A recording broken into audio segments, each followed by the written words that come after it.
I'm listening to you and I'm thinking it would be so nice to have like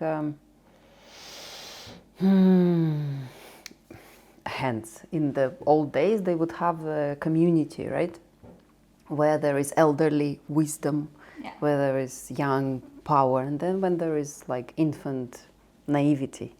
Yeah, but it's a community where you can have a little bit of everything, and it's kind of familiar where you trust it. For example, this young power would trust this wisdom of elder, and it kind of, there was everything in this bowl. And in a way it's a shame that there is no more community, you know. You're free to go wherever you want, and you're free to do whatever you want to do, but exactly, there's more judging than looking into the wisdom. And how can you not judge when you haven't seen how it's done, how it's done, being wise rather than judgeful, you know. And so when you haven't seen that elderly done that, you don't know. Yeah, you talk about role models there, huh? Like, and yes, definitely. And we can only learn when we have respect. Yeah, when you don't have respect for someone, you don't learn anything from that person.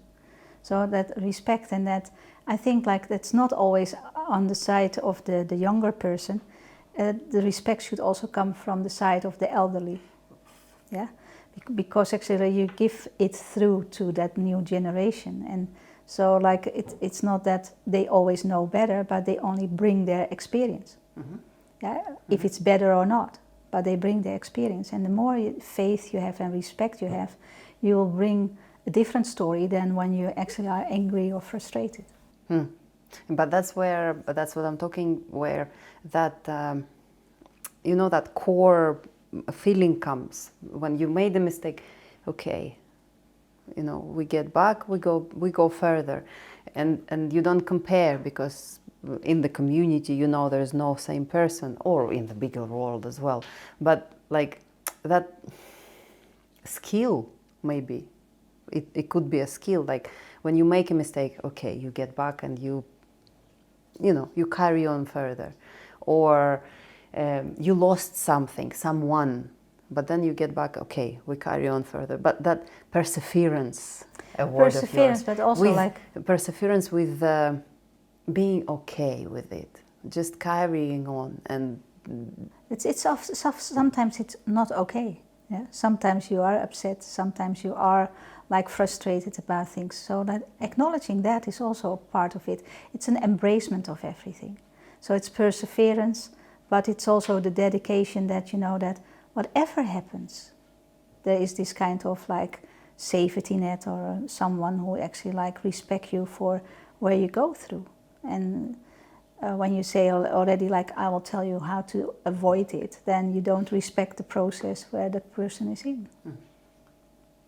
I think like the respect is I think for everything very much needed to communicate in a way that you give always also the how do you say it, the opportunity to the other to share like your experience at that time.